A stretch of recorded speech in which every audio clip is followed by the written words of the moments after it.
Yeah. Hello? Hello. Hello. Hello. Hello. And welcome to Movie Phone. Hi, everybody. My name is Dean. That is Lachlan Cross, and we are back for your Tuesday. Nice to see you. Nice to see me. Nice to see everybody. Do you remember Movie Phone? You remember that? Remember when we were kids? We used to call that fucking line. We just find out what movies were on. Yes. One. Remember that? Welcome to Movie Phone for if movies you in want Tarzan. Etobicoke. Press 2. Did you have to voice those? No, I never voiced those. I had to do that. You did the movie early on. Movie Phone voice? Well, it was local. I did it in Prince George. Come on. Yeah, I did it in Prince George when I was at CIRX, the Max FM 94. I got a deal from them where I got free movies. I didn't have to pay for movies, but I had to record the movie phone line. So when you called in, it was Locke on there going, press 9 for what. So they'd send me a script. When we started this conversation, I'm like, do you remember this movie phone thing? And you're like, no. And then you're like, oh yeah, I guess I do. I used to do them. I was trying to remember what radio city I had to do that in. All right. Yeah.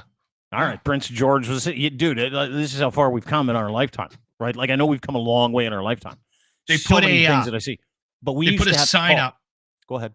They put a sign up at the theater when I left, wishing me best of luck on my new adventure in Winnipeg. Isn't that incredible? I had no idea. Yeah. I think I have a picture of that somewhere. This is how hard up we were growing up. We used to have to call a phone number and spend 7 to 10 minutes going through the listings, the times that the listings start, how much they were. Sometimes you could press 2 for press 3 for the snack schedule. And you're like, okay, we got this, we got hot dogs, you got popcorn, you got stuff. Yeah. Now you just fucking flip your phone open. You press a couple buttons with your thumb. Boom, boom, boom. You've got 2 tickets to the VIP section, plus your snacks, and all you got to do is fucking show up. You can't tell me tech hasn't made our lives better, just a little bit. You know how much time it saves people that used to call movie phone all the time? Press 1 for Dances with Wolves. Press 1. It was like show times at these times, and this time, and this time. And now you can just go, fuck, I need to go to show at 1 o'clock. Boom, boom, boom, and you're done. I love that about tech. Like, tech gets a bad rap, but just for fucking movie tickets, it is so easy. We had it rough. I think we will see things resort back to the old ways of doing things. Like, remember Boxing Day sales? Everybody used to like get up at 2 o'clock in the morning and head down to Future Shop or Best Buy. Yeah. Stand outside for like freezing cold 6 hours, waiting for the $6 DVD player, $90 VCR. Yeah, remember that? Yeah. That's all gone by the wayside. Like lining up for concert tickets, I would be willing to bet money that, because it's so corrupt, that whole Ticketmaster thing is such a scam. I would not be surprised if we end up, somebody will do it in the next 5-10 years, where they'll go on tour and the only way you can get tickets is if you line up the day before. That would be something. I would do it. Yeah. It'll be something like that. Yeah. Because and it'll piss somebody. Part of the tech thing is that people have been able to hide all kinds of fees. Ticketmaster is the best in the world at it, by the way. Oh yeah, been able to hide these high cost fees into little things you're doing, and you're like, oh, I got $100 tickets to go and see Luke Bryan at the Orpheum, and you're like, this is going to be a lot of fun, and you're like, and then it says, click here, and it sends you an email. It's like, congrats, you bought your tickets, $280, and you're like, fuck, that was $100 ticket. I spent $280, but well, 110 of it was a service fee, and then the other 60 was just because a bathroom fee, and then a red ribbon fee, and the rider fee. It's fucking wild, and you're right, because artists are so pissed off at buried fees and pissing off their fans. Like the whole Taylor Swift fiasco, I still don't even understand it. But all of her fans are like, fuck you, Taylor Swift. And she's like, no, you got to come see me. This isn't kind of, don't worry about that. I'm sorry about the 15 times price point thing on your tickets. It's not my fault, right? But that's technology. It allows people to steal money from you, and you're like fucking pot committed. I would like to go back to an analog society, personally speaking. I really would. There's reason I don't have an electric car. A, I don't have money to buy one. But the other reason is, and this is a true story, an electric car is like a fucking big cell phone. Yeah. That's all it is. I don't want people following my every move. I don't want Elon Musk knowing where I'm going all the time. I don't want to be a mark that has some things sold to them while they're driving down the 401, all that shit. Yeah. It's like I would never, ever buy an electric vehicle. And it kills me because I'm like, oh, fossil fuel's terrible. But the tech thing, it's like any way they can get you. It's like iTunes. Like I got 17 receipts yesterday. It's a bad part of tech. 17 receipts for things I didn't even know I had on iTunes, subscriptions. I'm like, what the fuck is going on here? Mm-hmm. Same thing. But it would be nice to go back to an analog society where people send you a bill and you got to choose to whether or not you were going to actually pay it. Remember that? We had in the mail. We had a chuckle this morning. When's the last time you wrote a check? I can't even remember. Whew, I wrote 12 of them to start the year to send to my landlord. You're still paying your landlord checks? Yeah, dude didn't want e-transfer. He's old school. I'm like, do you just want me to e-transfer this? I could put it on a thing every month. He's like, no, I need the checks. I'm like, all right, fella. And I had to go and get checks printed. That was the first time. And it was funny because I was writing these checks. I'm like, and I fucked up every single one of them. I had to do 2 of each because I'm like, I haven't written a check for a long fucking time. No idea where the signature went. I'm like, oh, yeah, you got to put the X's under the zeros and you got to do all this other stuff. It was like fucking mind-blowingly old. Jimmy lives in, we refer to it, the Den of Sadness in town. And he was bitching this morning because he's got to go. He says, I got to stop at the bank. And like, well, what are you doing at the bank? And he's like, I got to get checks. And Grant and I are like, she's like, Bonnie doesn't take anything other than checks. I'm like, you got to be kidding me. That's fucking unbelievable. I know. I dude, I'm the same way. I was shocked when the dude was like, send me checks. I love e-transfer. Change the world. So handy, man. Yeah, it sure is. Anyway, good to see you. Lachlan Cross, 957 Cruise FM in Edmonton. He's a morning show host. My name is Dean. We got a few things to get to today. Can we start with the Pilsner conversation? I want to get that out of the way. Yeah, we got the Pilsner conversation to get to today. We got the Junos, which were last night. We did a whole show yesterday. No one said a fucking word about it, including you, which this morning shocked me because the Junos were in your hometown. And I'm like, we didn't talk about the Junos.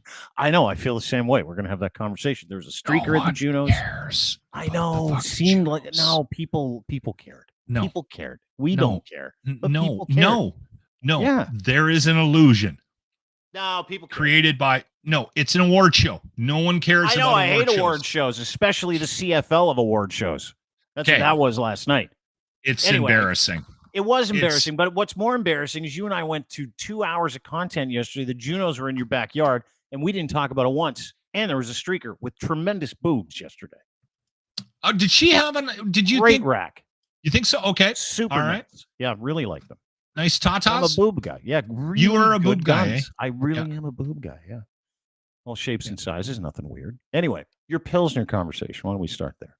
So, for those of you who have not tuned in before and are new to this podcast, I drink just about every day, which means every day, and I buy a 48 pack a couple of times a month at Costco. And the goal was to buy a 48 pack and get me through 2 weeks.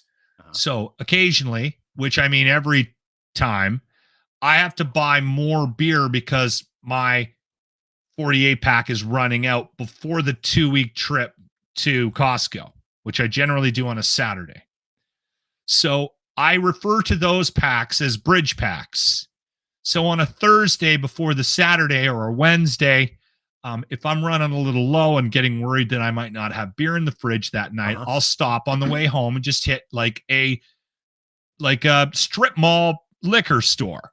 So I went to a liquor store last Wednesday or Thursday, doesn't matter what day, and I walked in and I went to buy Bud Light. And now what I'm also doing, because I'm trying to expand my horizons, I will pretty much every time I go to the liquor store now, I grab like a 4-pack of something local or craft or something. I like IPAs. So I'll put like 4 of them in there. Mm-hmm. So I'm looking at the prices, and a 15-pack of Bud Light was like $35. And I'm like, what? $34, $35. Okay, so help me understand something. What is a normal 48 pack that you would normally bring home on a 2-week basis? Bud Light, Costco, $75. $75 for 48 beers, so $150 a month. 48 beers times 2. If you do that twice a month, it's 3.42 beers per day. Okay, good. Got it. So anyway, I got it. Usually have to get a bridge pack. And sometimes the bridge pack's a 15er and sometimes it's a 24, right? So I grabbed 24. 24 is $36 around there? No, it's like 40. Well, I don't know what the prices are because they fluctuate, right? So when I was buying the Bud Light, I'm walking through the cooler. Uh-huh. And I'm like, $35, man, that's expensive. Like I'm walking by the Pilsner, old style Pilsner. It's got the rabbits on it, the green can, right? Love that. I used to fucking love that beer because my dad used to have it in the garage and I used to sneak it all the time. And then I had one of those like 10 years later when I was an adult. I'm like, oh my God, this is the fucking best beer I've ever had in my life. Probably wasn't, but good call. Pill. Oh, the pill. So good. Yeah. Yes. Hand me a pill. Like when someone used to say, when I came out west, just real quick aside, when I came out east from out west, people were saying, do you have a Pilsner? And I'm like, and they're like, yeah, we've got these many Pilsners or these types of Pilsners. And I'm like, there are other kinds than the old green label pill. No, they didn't know what you were talking about. No, they didn't. They were not experienced drinkers. No, they weren't. So anyway, I'm walking past the pill. It's $23 for a 15 pack. I'm like, I'm getting that. That's like more than $10 for the savings, right? Yeah. So I go to the counter, I buy that, I put it in the fridge. That night, I crack a pill. Like usually what'll happen is I will be working in the loft before dinner. And when you say working, do you mean masturbating to scurrilous porn? Or do you mean really like doing some work? I'm way too exposed up here. I can't jack off up here. Okay, good. Okay. So anyway, I'm doing prep for the show. I'm returning emails, whatever. Usually I'm waiting for my wife to get home from work or finish work. So I might have a beer or two. I've probably already done yoga. I've walked the dog. So I have a pill. You earned your cups, as they say. Yeah. Finish one. Got to take a shit. And I'm not talking the shits. I'm talking a shit. Like a good clean the bowels. Do that. Friday. I got it. Yeah. Crack a pill. Drink the whole thing. I'm like, that's odd. Shit again. I go in that room right over here. Like it's right there. It's handy. I know. And I take another like huge dump. Saturday, before the hockey game, I cracked a beer while we were on Spaces. I had a pill. Soon as I got off of Twitter Spaces with you, I had to take a shit. Now, I'm remembering this because it's happened every time. Now, this doesn't happen to me all the time. Like if I drink Bud Light, I don't have to run off and take a shit. And I'm talking good shits. Like fill the toilets shits. So last night, I couldn't believe it. Last night, crack a beer, have it. I had to run to the bathroom. Again, same pill? Gronk of my life. 4 days in a row. Boom, boom, boom, boom. One beer and poop. So anyway, we've been talking about that. Now, I'm not alone. I must have had 50 people confirm the fact that Pilsner makes them, and I'm not complaining because they're good shits. It seemed so consistent that I had to mention it, and everyone's like, absolutely. We've got a new evening guy, Evan. Yeah. Evan Barron. He does the Wolf and Regina mornings with Chad and Evan in the mornings. Evan looks a lot like Dave Grohl. It's kind of freaky. Mm-hmm. Anyway, we've been calling him whenever we got Saskatchewan stuff on the show. Called him this morning. Evan, does pill make you shit? He's like, yes. Yells at Chad. Chad, does pill make you shit? Chad's like, yes.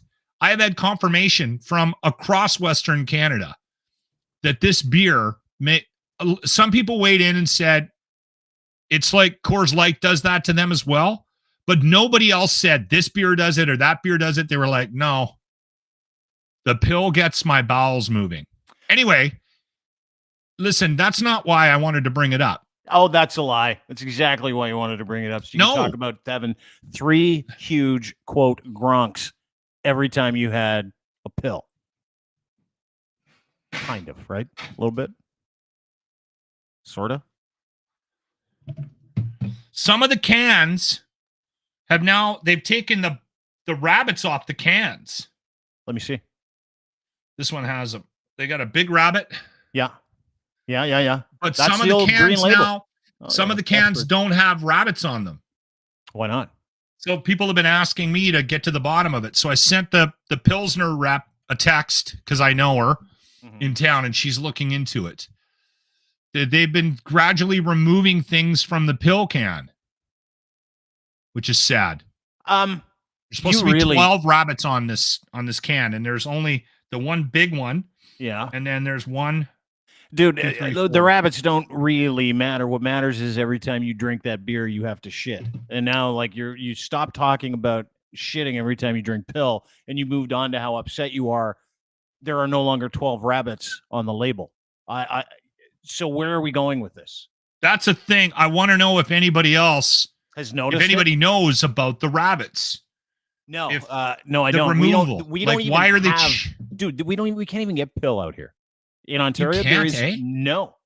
That is a Lethbridge staple. That drink.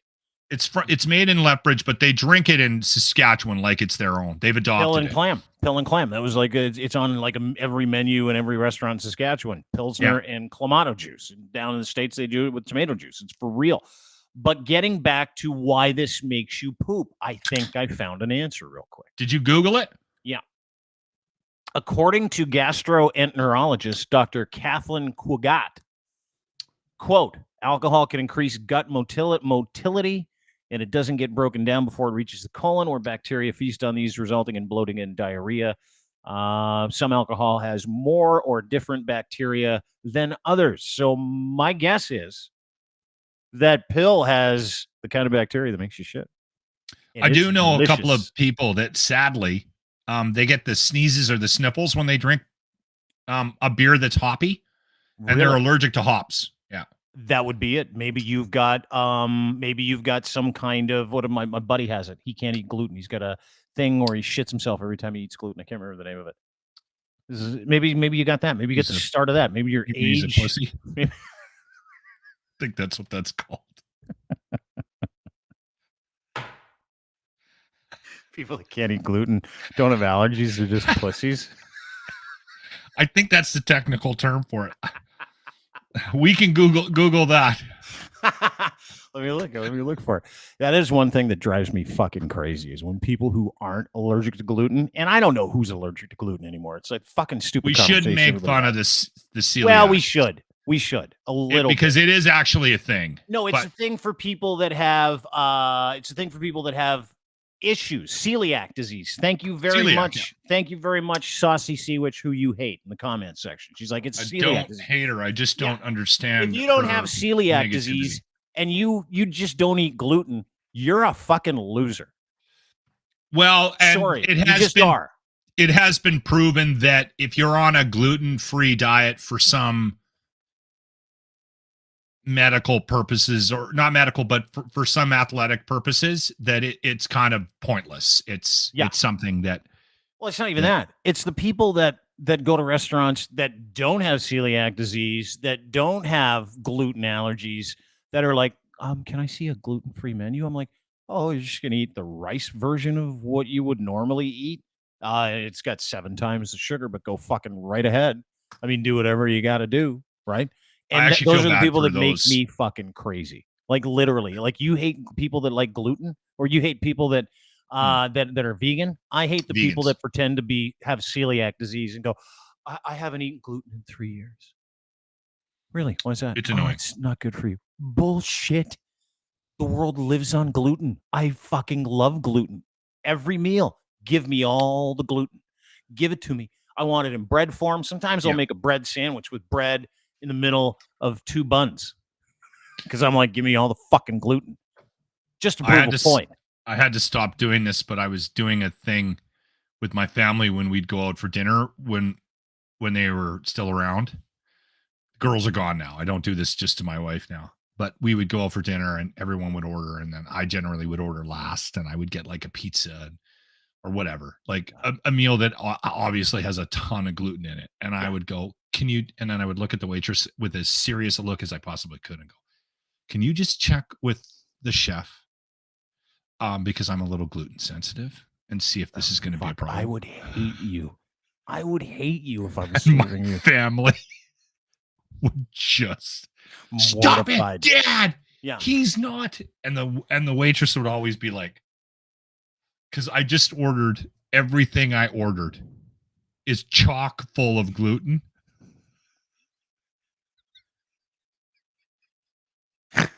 But I'm a little gluten sensitive, so I'm a little gluten sensitive. Can you just check with the chef to see if you can do anything? You know that the gluten people, and here's the other thing. I had a buddy that owns like a bunch of restaurants, and we were talking about the people that fake those gluten allergies. He's like, he goes, I have a couple of guys that work for me that'll see that and they'll ask, oh, do you have a gluten allergy? No, I'm just not gluten. He goes, you wouldn't believe what we do to their meals. Yeah. Like, wouldn't believe it. The only way you're going to get pubes in your meal is if you send it back or tell them, I'm gluten sensitive. Then they're like, fuck, let's fill this thing with all kinds of gluten she can't see. Or maybe even a couple of hairs from a certain area of my body. That's what I used to work at a restaurant in Castlegar when I was going to Selkirk College. I spent a couple of semesters there before I went to Vancouver and went to radio school. So I was like 18, 19 years of age. What the fuck was this place called? Italian guy, really funny little old man. It was a prime rib. They specialized in prime rib. No gluten. Well, he had, and it was pasta, and it was breadsticks, and he was packed every night, and around forever. And so I got a job there bartending, and I remember he used to be so angry because vegetarians would come in, and you could hear him screaming in the back because he cooked. He was on the line. So waitresses would go back. There was no vegetarian meals on the fucking menu. No, of course not. So someone at the table, every couple of weeks would ask for a vegetarian dish or something. And you could, why the fuck are they out?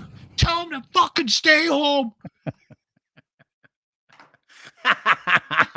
I love guys like that. There's the same thing as when guys show up to restaurants and they're like, it's like, let's say it's at a Chinese food restaurant. You know those people? Those are the people I fucking hate. Like when I was in Arizona, I'm like, give me whatever's we went to this place called Soul Cucina. I'm like, what do you suggest? He's like, the barbacoa fucking burrito. I'm like, bring it to me. That'd be great. But we had one guy in our group looks over the menu and he's like, do you guys have a burger? And I'm like, this is a fucking Tex-Mex restaurant in the middle of fucking Mesa, Arizona. Order something from the menu that's native to the area. He's like, okay. Do you guys have chicken fingers? I'm like, oh my God, fuck, dude, you're the worst in a restaurant. But did you ever go to Ray and Jerry's? No. Ray and Jerry's is a famous steak place in Winnipeg. It's just off the main strip there. And I'm actually going to call out a friend of mine. Christian Hall. Ray and Jerry's, it's called Ray and Jerry's. Oh, R-A-E. Ray and Jerry's Steakhouse Bar Catering, Winnipeg. I'm looking at it right now. It looks like, look at it. Do they have any pictures in the inside? It looks like an episode of Twin Peaks. Remember that show? It does. It's all red. It's all red. All the waitresses, they all looked like they were in their 50s or 60s. Yeah. See it? Okay. And they all looked like they killed somebody in the 80s. Like every single one of the waitresses.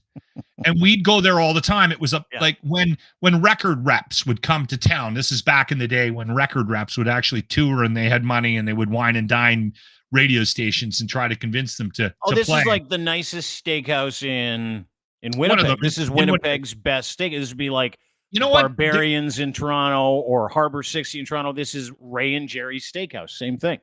I don't know if I'd put it into that category. Well, it's comparative, right? Like, listen, if you've been to Winnipeg, you obviously lower your expectations. And No, if you can do that, actually, when you get to Ray and Jerry's, you're like, this place is fucking awesome. Dude, you are way off on that. Winnipeg has an unbelievable at least it did when I was there. It has an amazing restaurant scene. Well, let's get Winnipeg to the story. It kicks ass. It really does. Since 1957, Ray and Jerry's has been serving up Winnipeg's finest cuisine and delivering unparalleled service. Relax and indulge in the sophisticated retro space that we're known for. Retro space. Yeah. And like I said, it looks like an episode of Twin Peaks. So anyway, we're out for dinner. I think it was Warner Music. I told you the other day. I should have asked Cody if he remembers this story. Steve Cody was in town the other day. Had a chance to have a quick chat with him. Sony Music. Yeah. So, no, Warner. Cody's now. Warner.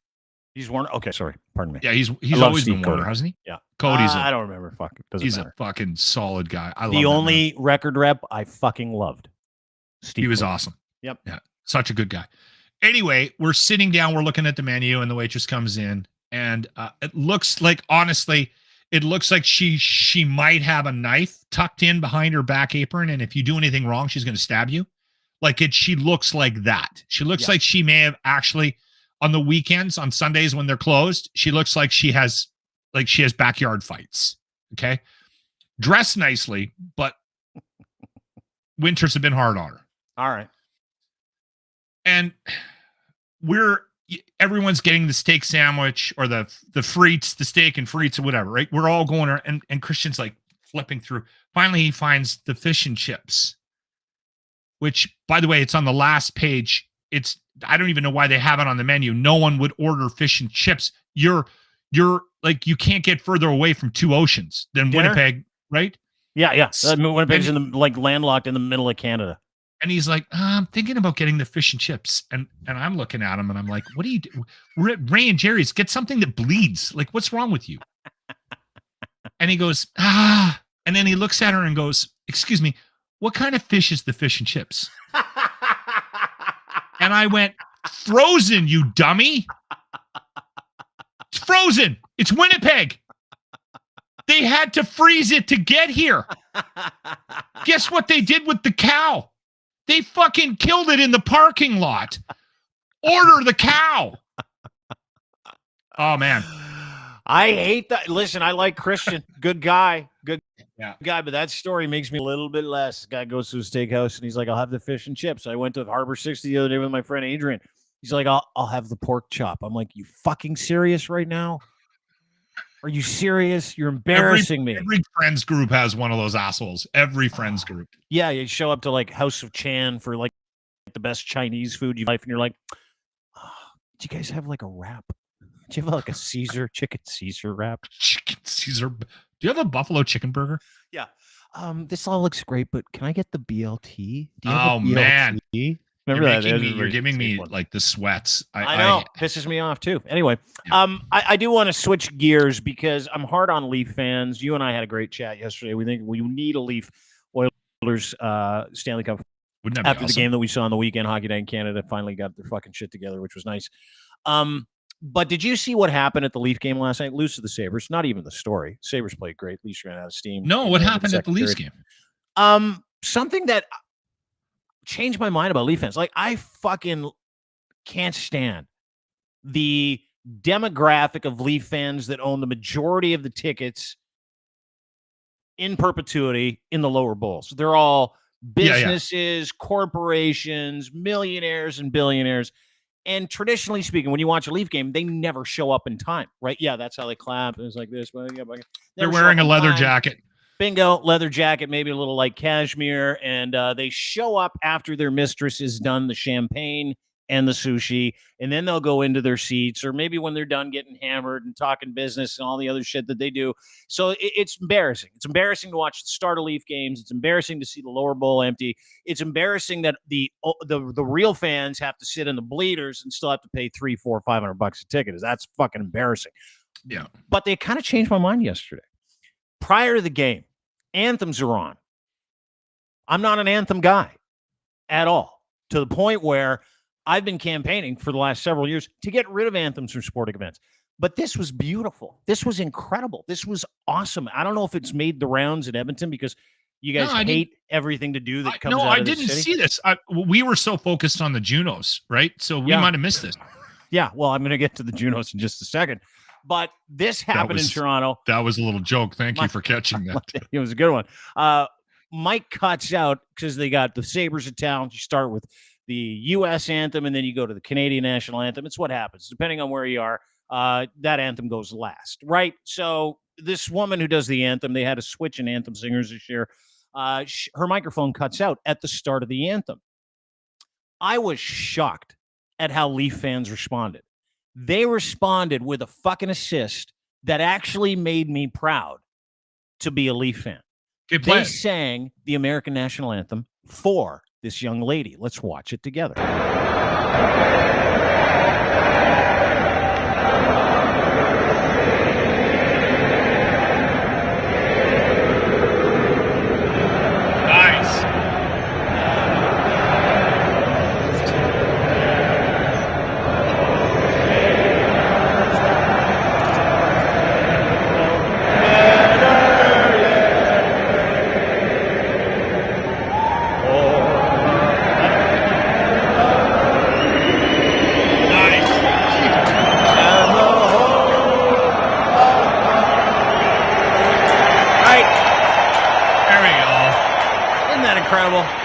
It's a great moment. Isn't that awesome? Isn't that just fucking... I was stunned. I'm sitting on the couch last night. I'm like, this never happened in the States, but let's enjoy this together.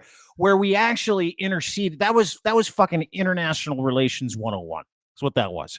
We hate them. They hate us. You got Tucker Carlson talking about Trudeau the dictator. I spent the week down there last week. Everybody thinks that we're eating out of dog bowls up here. Legitimately. I think we got ID scores. And you know how we respond to that? You know how we respond to Americans who sully our good name? We sing the anthem for them, and we tell them that we love them, because that is what Canada is all about. And I was shocked because Leaf fans did it. And traditionally, they're not in their seats until halfway through the second period because they're having affairs in the fucking broom closet of their executive suite. So that was really nice. Yeah, I'm glad you showed me that. Yeah, wasn't that nice? Yeah, that's what I was watching last night. Do you really have to take a shit right now? I do. I don't know how you want to handle this. I wish I was kidding. I was just sending you a note seeing if you could cover.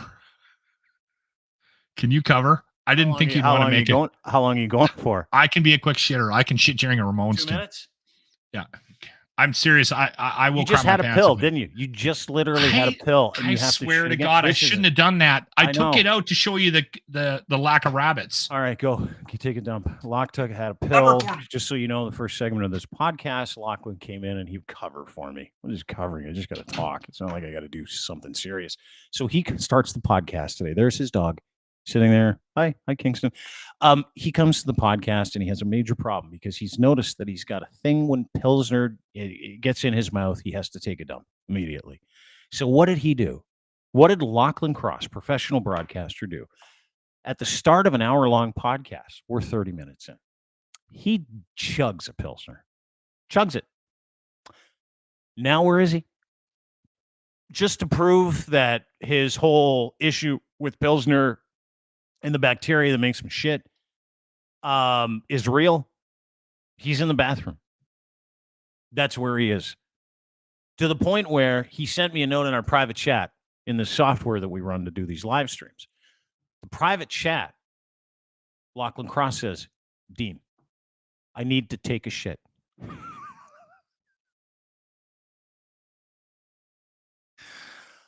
Next text. Dean, I'm not kidding. I really have to go. What do you want to do? That was his text to me. Keep in mind, he started the podcast by saying, hey, every time I drink a Pilsner, I go to the bathroom. I have to take as he called it, a gronk. And he was concerned. So we start this incredible podcast. What does he do? Hammers a pill. And then in the middle of it, sends me a note. And he's like, I got to go to the bathroom. How do you want to handle this? I don't have a choice, Lachlan. Just go to the bathroom.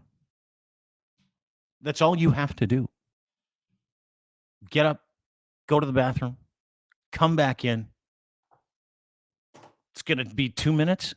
As he said, was a 2-minute dump. We're at 2 minutes. So clearly he's not taking this podcast seriously enough. If I knew that a certain beer made me have to shit my face off, the last thing I'd do is have one in the middle of a podcast. How you feeling? You all right? Yeah, no, I'm good. Yeah. I wash my hands too. Now I can have another one. You're the most fucked person I've ever met in my life. I love it. Anyway. Junos? Is there a reason we didn't talk about the Juno Awards last night? Canada's biggest musical celebration. A couple of things. One, and I want people to be aware of this. Sucks ass. No, I want people to be aware of this. Okay. I'm wildly proud of this country. Even with the troubles that we're in right now, I am unbelievably proud to be Canadian. And I think we do need days like yesterday, weekends like the one we had here in Edmonton, where we celebrate Canadian music. Uh-huh. I honestly think that it's a good thing. I think that the CanCon rules need to be revisited because I think that they have actually, we've talked about this. We don't need to go down this rabbit hole again, but I think CanCon actually now works against Canadian artists. Yep. And I wish I had the answer to make the Junos more significant than they are in the public eye. Like, I wish it was a bigger deal to Canadians than it is. And I don't think it is.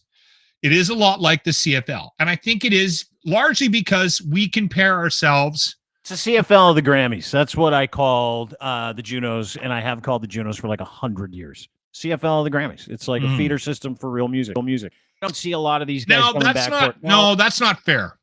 That's Canadian music. Not fair. It's Canadian music stands up.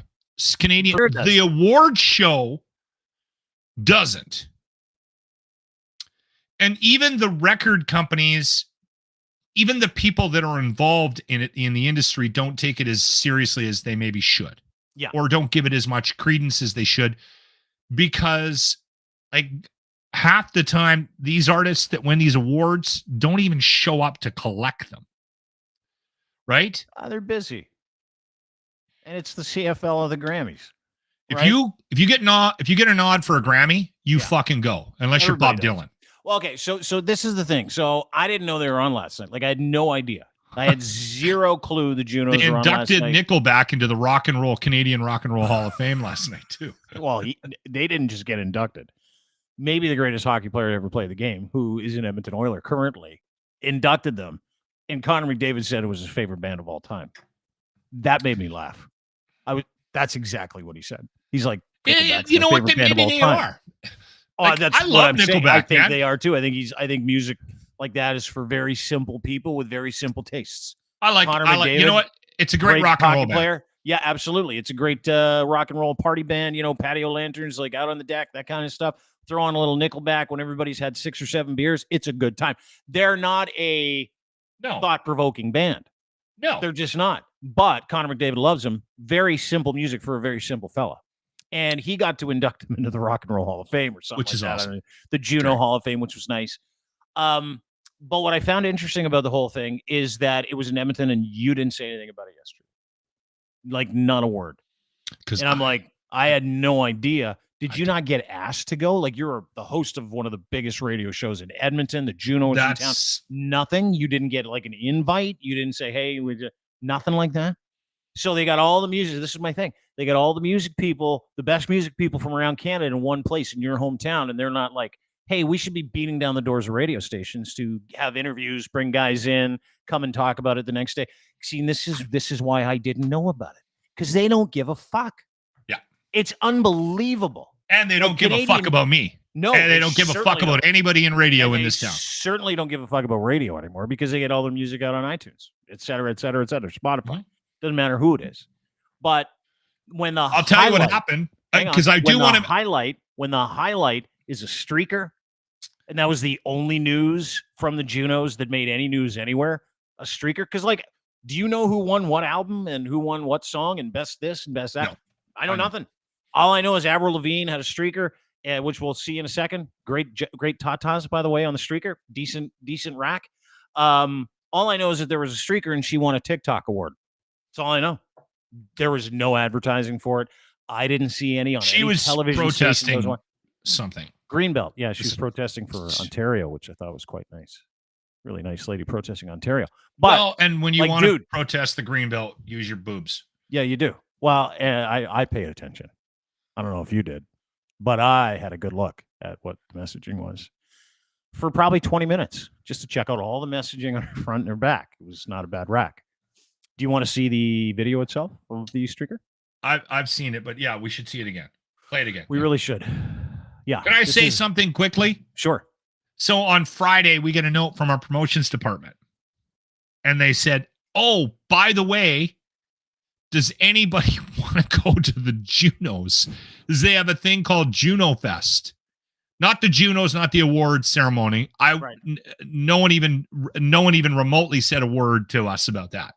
But no, they want us to go to Juno Fest. So out of curiosity, I clicked on the link and I went through and I looked at every band.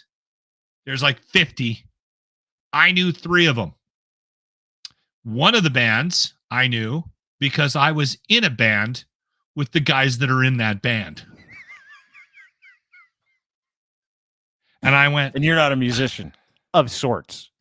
I'm a harmonica player. I'm a wildly talented musician. So it goes to show some guys used to bang around with in a garage got nominated for a Juno on the weekend. Well, no. Juno Fest is just, they have a bunch of shows all weekend long. When they do this in Toronto, they do the same thing. They put a bunch of showcases on. It's right? like a showcase, so you can go to like some center and you can watch a showcase of different bands that might be there for Juno weekend. Yes, some new artists, that kind of stuff. Yes. So you get a wristband. And everybody that buys a ticket to the Juno. So they must have realized. They must have realized no one was going to these fucking shows. So maybe we'll offer them up to the guys that play music every day, all day long. Yeah. For their fucking careers that might actually talk about the fucking music. Were the tickets free?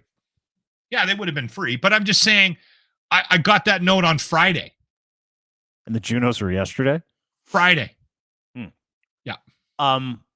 So Avril Lavigne won Fan Choice Award, the TikTok Juno Fan Choice Award. The Weeknd won for Single of the Year. Harry Styles won for International Album of the Year. The Weeknd won for Album of the Year. The Weeknd won for Artist of the Year. Group of the Year was the Toronto Maple Leafs house band, the Arkells. And some guy named Preston Pablo won for Breakthrough Artist. I can't announce the Breakthrough Group. And then the Weeknd won Songwriter of the Year and pretty much every other award that wasn't country related, including Pop Album of the Year, including Performance of the Year. It was just the Weeknd. And guess where the Weeknd was yesterday? Doing blow in Vegas? Not at the Junos. Yeah. Anyway, the Avril streaker. Kind of the narrative this morning is funny too. The Avril streaker is like everybody's talking about how Avril used to be punk and badass. Some streaker shows up, interrupts her fan choice introduction or whatever it was she was doing. And she told her to get the fuck off the stage and called her a bitch. I'm like, that's not a very nice Canadian thing to say to another Canadian, is it? Let's watch it together. There's the video. Oh, sorry, that's the picture. You can see the guns. Not allowed to play the video, I've been told. Sorry. Not allowed to play the video of the streaker. We're going to lose monetization on YouTube. Yeah, that's what I've just been told. But that's the streaker. Those are her boobs. And if you want to have a look at the Avril Lavigne streaker, you can go to crier.co and check it out. She was there to save the Greenbelt and to talk about Indigenous rights. Avril Lavigne says, get the fuck off the stage, bitch. And she literally got off the stage. She just was like, okay. She just walked off the stage. Well, a very large man that was dressed in a suit walked up very casually on the side stage. I saw a couple of different shots this morning. And went up to her and just said, and tapped her on the shoulder and said, come with me, and wasn't aggressive. But it was overall, it was a very Canadian protest because one, if you're in Canada and you jump up on stage at any event, there's probably no conversation beforehand about how to handle a protester on live TV. So they didn't know what to do. So there's a lot of this. who's going to get this? Should we send Leroy up? Like, no one knows what to do because it just doesn't happen. And then the host also would be just as shocked. So Avril, she's the host at that point. She's not aware of what to do because she's in Canada. There's 300 people in there watching the Junos. So she's just trying to get through her speech, and she's probably surprised that no one planned for this and that security isn't bum rushing the stage, right? Now, let's just take this out of Canada and put it down in the States, right? The only reason why Will Smith got away with jumping up on the Oscars last year, or the Oscar stage, is because it was Will fucking Smith. Yeah, he won Best Actor.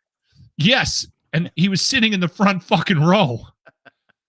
If you're at any event in the States and someone jumps up on stage, guaranteed you've got 3, possibly 4, and depending on the show, maybe 5 guys running at you to tackle you. Not only that, beat the shit out of you once they get you backstage. Not only that, doesn't matter what show you're at, someone is going to take you behind a curtain or out a door.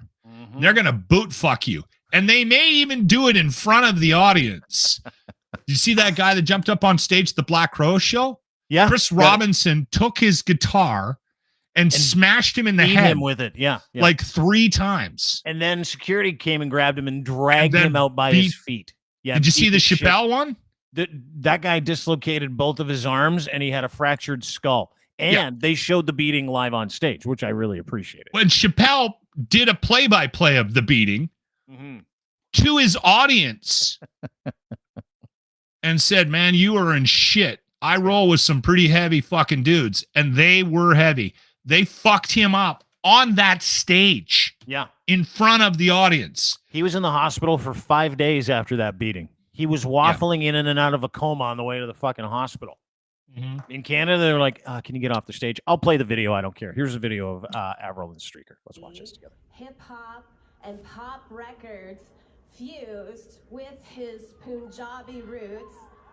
Based in Victoria, BC, his music has gained a worldwide audience with sold-out shows in Canada, the U.S. Get the fuck off. Get the fuck off, bitch. Yeah, there's a big guy. There he is. Yeah, big fella. And he's like, oh, come on. It's okay. Did you see how gentle he was with her? Dude, that's in the United States. That woman has a couple of dislocated arms. Well, yeah, for sure. They don't care down there. Not only that, someone pulled out a weapon and they're ready to shoot her if in the state. I hate to say it, but that's the other issue is that they're going to be armed. Can we relive my favorite moment from the Junos? It was before the Junos. It was Connor McDavid, your hero. Who's your favorite Canadian artist of all time? There's so many good ones out there. I got to go with the guest of honor tonight and Nickelback. I'm presenting the award to them. They're being inducted to the Hall of Fame. Such a special night for them. My friends, my family are all huge fans. I'm a huge fan. I got to go with Nickelback. That's brave. That is a brave dude right there. That's brave. You know dude. what? Admitting that he likes Nickelback. Like if last year, remember when he was with that lady and he was walking around hammered, holding her hand. No one wanted to talk about it, and it was because he didn't want it to damage his reputation. That might actually be worse. No, because it's come around. What, Nickelback's cool again? Because of all the abuse that You think they're cool again? Yeah. Do you really? I haven't seen the numbers on that. I need to see the numbers on whether or not they've made a reputation. It became a thing. Well, we do it to all our Canadian artists, right? We love our bands. Yeah. As long as they're in a van and they're barely able to make gas money to get to the next city. Yeah, that's we true. love them. We love them. As soon as they can afford a plane and they can fly, we fucking turn on them. And we do it to all of them. Every single one of them. Whether it's Justin Bieber, Nickelback, or Rush, it doesn't matter. We turn on anybody that has any success in this country because we love the underdog story. So we don't want them to actually be, we actually don't want them to have any success. Mm-hmm. And Jen brings up the hip in the comments section. They're an outlier. Success. No, But they're an outlier. They had success in Canada. They couldn't get break 5 people in a club in the States. Yeah. They played to empty rooms in the US. Yeah. They had a couple of pockets in the United States where they were Buffalo. fairly successful. Yeah, big right? in Buffalo. Seattle, right? It was big. But I'm telling you right now, there was so much hatred and visceral directed at Nickelback that I think at some point it became cool again to like them. And it's a certain demographic. It's that bottom half of the millennials that now defend them online, and they get attention for defending Nickelback online. And McDavid is right in that fucking wheelhouse. So you're telling me, I'm telling you, I'm not wrong about this. That the younger generation, so we grew up with How You Remind Me. I remember when I got to Toronto, it was one of the biggest songs in the world. Like, it just was fucking huge. We threw a big showcase with Nickelback. They were the nicest guys in the world. I actually played volleyball against those guys in high school. They're from Hannah, Alberta. I'm from Drumheller. So we used to play against each other. Like, the great guys. Really nice. They're really nice. Just us. Good Canadian, good individuals. Fucking beer drinking, pot smoking, pop rock stars. Right? That's all they are. But our generation, and you know this, 4 or 5 years after How You Remind Me, everybody's like, oh, enough. We don't want that. Well, we overplayed them. Well, it was the Creed phase. Everybody went through their Creed dirge rock kind of fucking cross between grunge and hairband shit. And everybody's like, I can't figure this out. Like, these guys are just karaoke singers. Post grunge, I called it. Maybe one of the best musicians I've ever talked to ever in my life, a guy named Ian Thornley from a band named Big Wreck. This dude is a music head. He's like, dude, he's a prodigy. Gets it. That band understands it. They are absolutely outstanding musicians that have figured out where their place is, and they just keep delivering hits. That's what they do. And everybody's like, well, why can't you evolve? Why can't you be a better band? It's like, fuck, this is what we are. We're a garage rock band from fucking Hannah, Alberta that made it big, and now we're just dicking around on private lakes having a great time. How can you hate that? I can't. I turn up some of their songs, but it's not something I'm willing to admit openly in a field of people and music heads, because every music head's like, fucking Nickelback? Are you kidding me?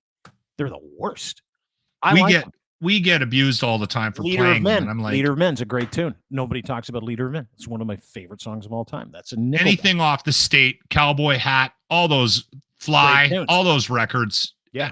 Those singles were all solid. But they, again, we got beat up by grunge. Grunge became mainstream. Then we had all the bands that tried to copy it. So you had the Creeds, and you had the Theory of a Dead Man's, and you had the Seven Mary Threes, and you had this wave of shit that, not shit, I'm just saying, I'm using it as I liked it. Like Seven Mary Three, Rock Crown is one of my favorite records of all time. You had this wave of post-grunge that was just straight up rock and roll, but without a lot of the Nirvana had, like, there was obviously some shit going on there, right? Soundgarden, there was some shit going on there. Alice in Chains, there was definitely, so that we got a commercialized version of an attempt at grunge in that post-grunge phase, and Nickelback fit into that. And that's where they stayed. And that's where everybody turned on them. And then it stayed. And that's where rock radio never evolved. Rock radio tried to hang on to it. So 95, 96, 97, we keep getting all these bands. Boom, boom. Well, part of it is, too, you beat the shit out of that music because it's Canadian, and so everybody gets sick of it, and they resent the band, right? Because the band was huge for like 10 years. No, but my point is this. The band was so huge for 10 years, and in Canada, you had to fucking certain amount of Canadian content you had to play, and so you just got it rammed down your throat. So in Canada, part of that is natural consequence, where we're like, okay, with the Nickelback already, play something else. Somebody play something else. And these guys didn't get sick of it. Like the millennials, they're just catching it right now. So I get it. I can understand that. It's new to them. My daughter has a Nickelback t-shirt. She's 25. Really? And if Nickelback came to town, she would buy tickets and we'd go to that concert. Yeah, and not worry about it. I would probably go too. She would tell all her friends, right?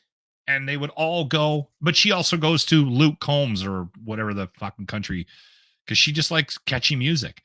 The thing is, all these bands have a strategy when they go in to write something. They have a creative process, and they have a system, right?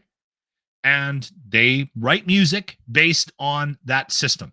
Okay. Chad, when he sits down and he writes a song with the band, they've got a formula.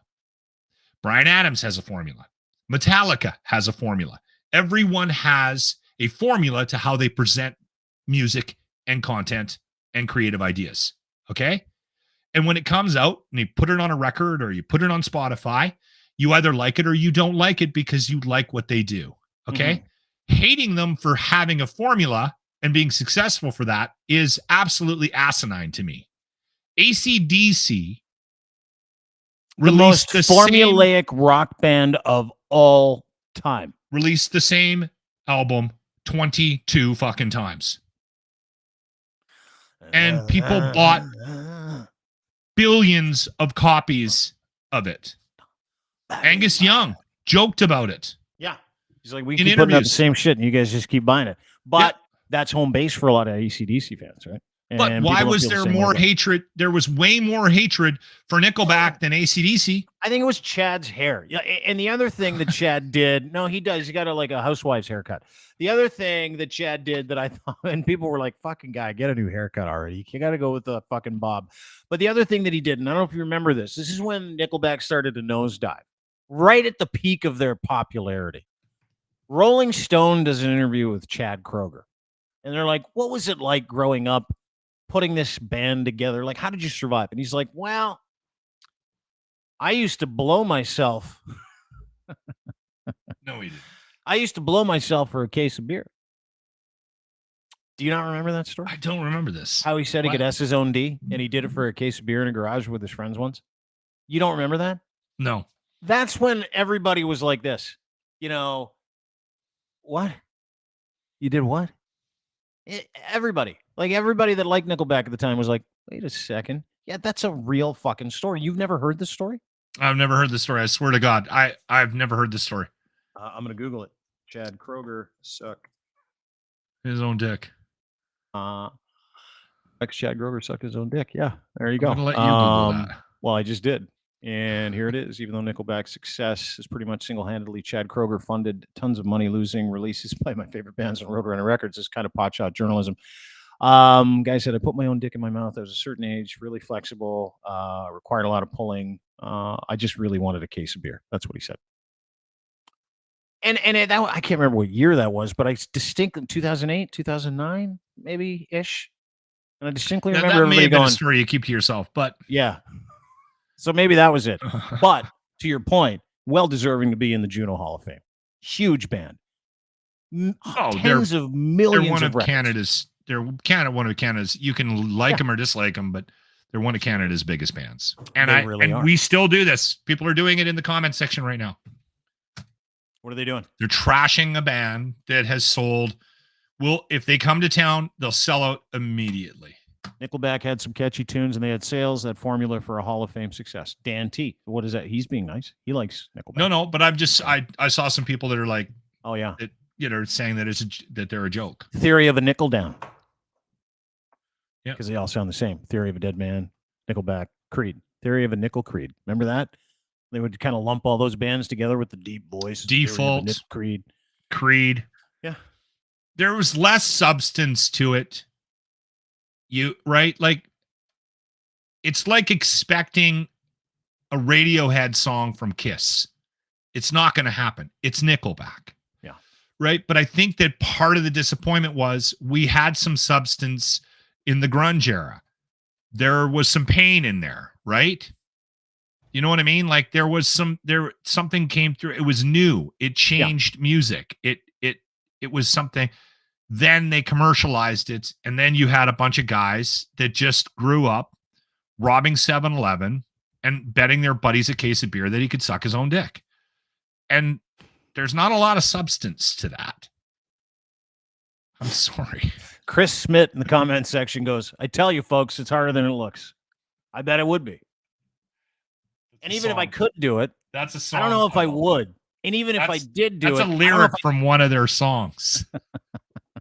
Christopher. Old Topher. I tell you, folks, it's harder than it looks. Anyway, fascinating stuff.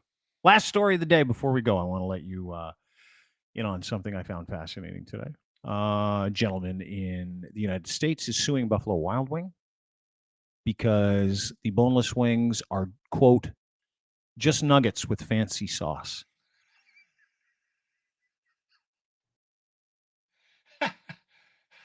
How much is he suing them for? $22 million.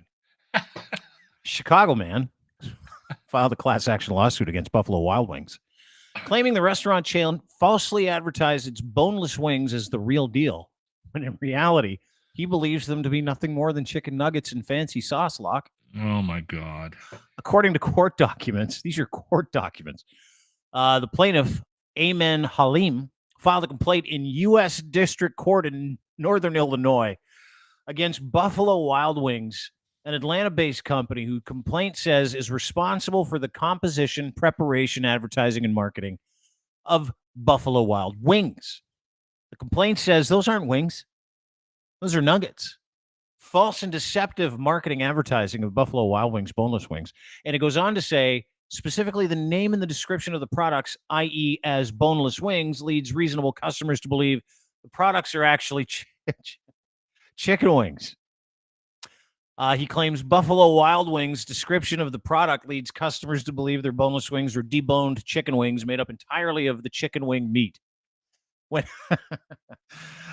the product is actually slices of chicken breast, deep fried like chicken wings, compositionally different than real chicken wings.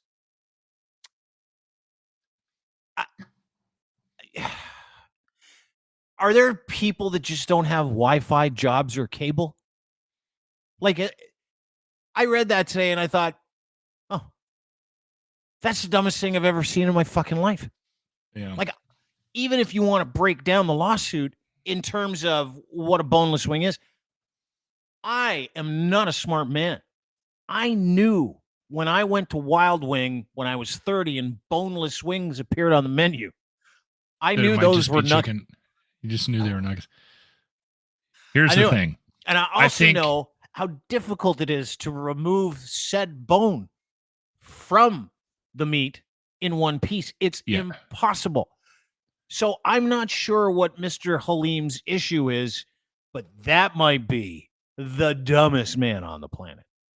If you, for a second, thought boneless wings were just wing meat with no bones, holy fuck, dude. Yeah. End it. We can't have you walking around. No. I want to be careful about how I choose my words here. Because I think COVID did a lot of work for us. Not enough. In helping the overall and intellectual level of society. Actually, I think I might have even moved up close to the bottom half of that 50% of the smartest guys in the world. You're probably not wrong. Based on what's happened in the last 3 years, right?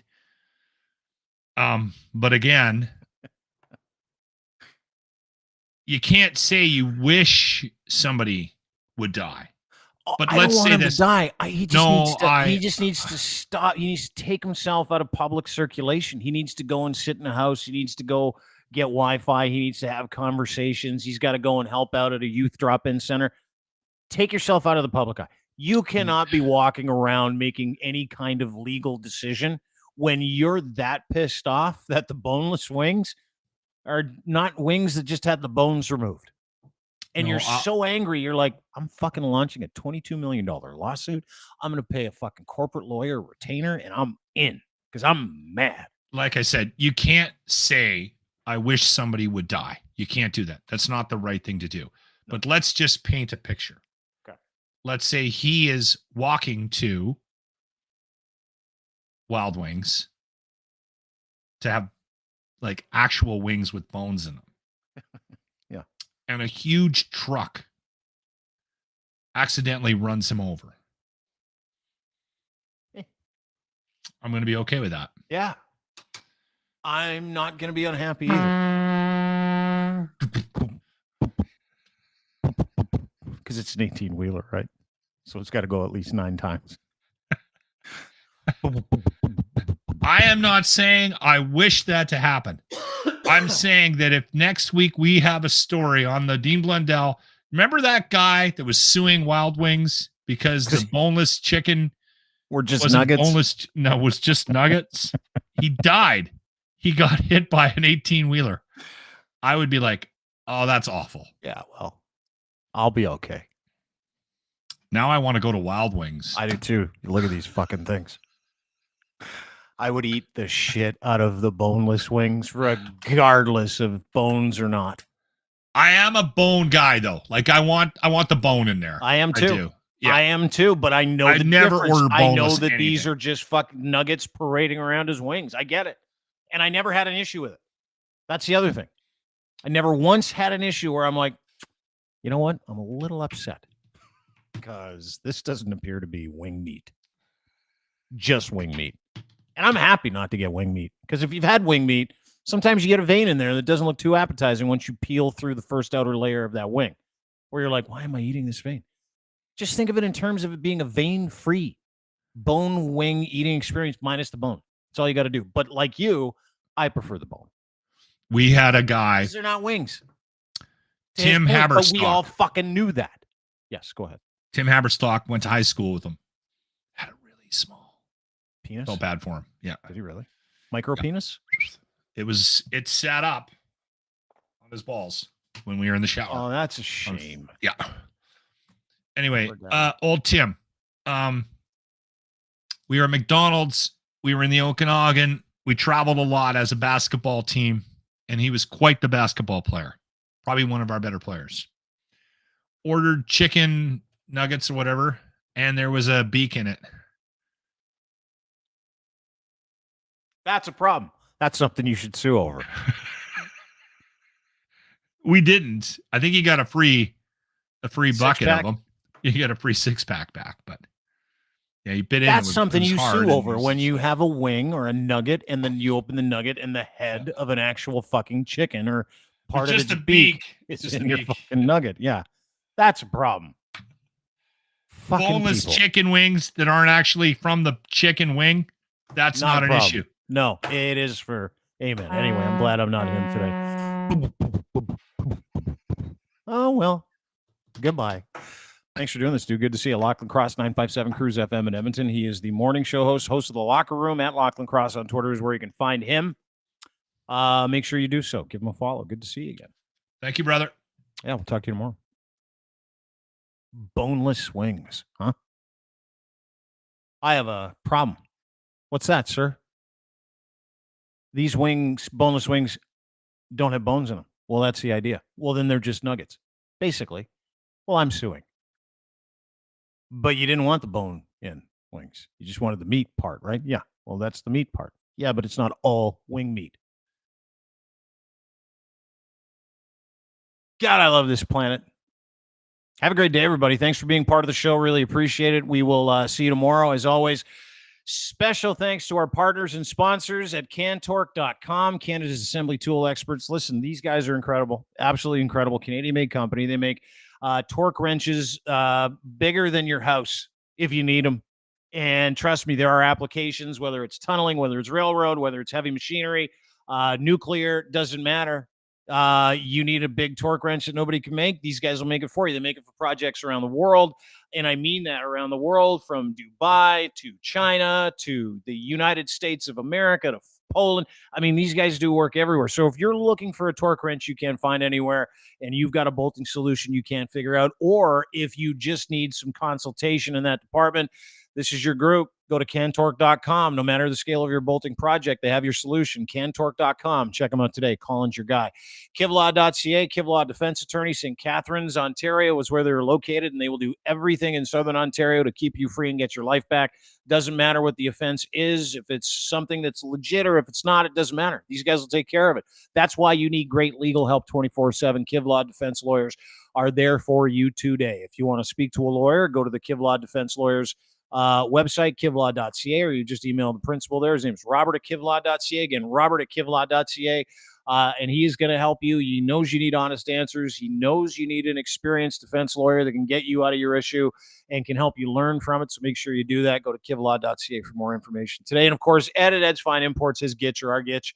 They can be your Gitch too. We wear them all the time. Boxer briefs, Canadian made, the best underwear on the planet. And they got the pouch in the front. Everybody talks about it, but one guy perfected it. Gitch, edsfineimports.com. Go and order them from him today. And use this promo code GITCH3 and you'll get a free pair when you order 3 or more. Gitch and then the number 3. edsfineimports.com. Luxury branded underwear. You need to buy some today. Have a great day, everybody. We'll see you tomorrow. Around 4 o'clock. I believe showtime's at 4. Jesse Miller, social media educator, is going to join us on Thursday, and Michael Geist on C18 as Justin Trudeau tries to remove the ability that you have to search for things on the internet. And the fucking Facebook issues that are coming from that are incredible. Yeah, no news on Facebook anymore. Facebook told the Canadian government to shove it. I fucking love it. And I hate Facebook. Anyway, that's coming up for the rest of the week. Have a great day, everybody. We will see you tomorrow right around 4 o'clock right here. Don't forget to rate, subscribe. Dean Blundell Show on YouTube, Dean Blundell TV on Twitch, Apple, Google, Spotify, etc. Thanks for being here. Appreciate it. Have a great day.